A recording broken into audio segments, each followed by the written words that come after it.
A big part of closing up shop for the DVD collection is to have the best versions of the movies that sit on these shelves. Uh, Sometimes that means replacing a movie that you have in order to buy the version of it that you're going to want to have forever. Even if that movie isn't necessarily a great movie. I always say if you're going to have something up here, you might as well have the best version of it. Hence my recent purchase of Waterworld, a 3-disc collection uh, that has 3 different versions of the movie. A little book here. A poster, double-sided poster actually, 2 different versions of the poster, and a crap load of postcards, because you might want to send your friend a Waterworld postcard. Waterworld came out in 1995. This case closes weird. I will talk as I try to close it. Waterworld came out in 1995 to mixed reviews and bad publicity. It was the most expensive movie ever made at the time, and it flopped while still managing to be a huge moneymaker. It was one of those movies that cost so much that no matter how much it made back, it was probably never going to make back the amount of money it needed to.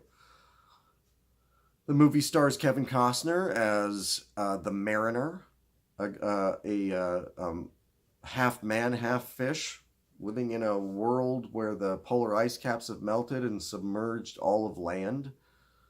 It's fine. It's good enough to be on the shelves. I mean, it's one of those things where it's got some really great moments in it. I think it's got a swashbuckling adventure kind of feel to it that you don't see in a lot of modern movies. Again, modern movies meaning a movie made in 1995, but Dennis Hopper's a lot of fun in it as the villain. It's a good movie. It's not a great movie, but it's a good movie. The 3-disc edition comes with the theatrical cut, which also has a full-length documentary on it, which is not as interesting as it should be for a movie that was this plagued with problems. It has the TV cut, which I guess is, it's like a 3-hour version of the movie, but it's got some stuff censored, obviously, because it was on TV. And then the Ulysses cut, which is, I think, basically just the TV cut with the uncensored stuff in it. I don't know why the TV cut is even included, frankly. I mean, if the Ulysses cut is a more complete cut, what is the point of including the TV version? I watched the Ulysses cut. That's really mainly what I bought it for. I actually don't care about the other 2 versions.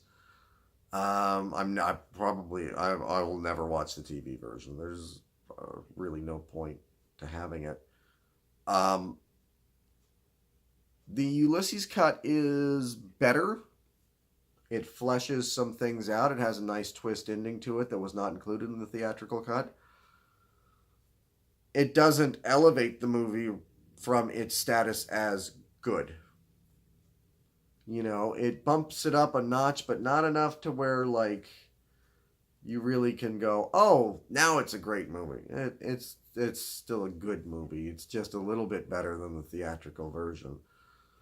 It's a fun movie. Waterworld's a fun movie. People running around on jet skis, boats, improbable boats doing improbable things.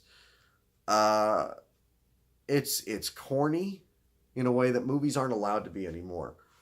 And the daring that the filmmakers had to make such a movie and to actually make it on water, which is something that studios try to avoid at all cost is making movies on water because it's so unpredictable, so difficult to make. Uh, you got to kind of give it up to them. I mean, they made the best movie they could possibly make, and when you watch the documentary, the one thing that does come across is the filmmakers seem to have had a genuine passion for the project. It wasn't just a soulless corporate thing being pumped out, uh, like so many movies are nowadays.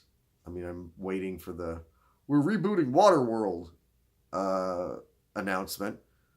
Um, it's a movie that's worth checking out. I mean, it's a good adventure movie, uh, and I would call it more an adventure movie than a sci-fi movie. It doesn't, other than sort of the mutant element and the fact that it's set in the far future, it doesn't really have a lot of sci-fi elements to it. It is a straight up adventure movie, which I appreciate. I mean, so many movies would be tempted to go over the top with the science fiction elements.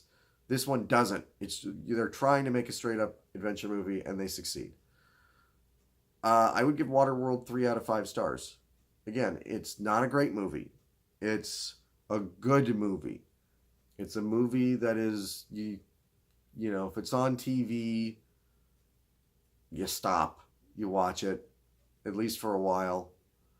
Um, Not a great movie, but worth watching, and for me at least, worth owning for the once every 5 or 10 years that I'll pop it in and go, oh, it was fun.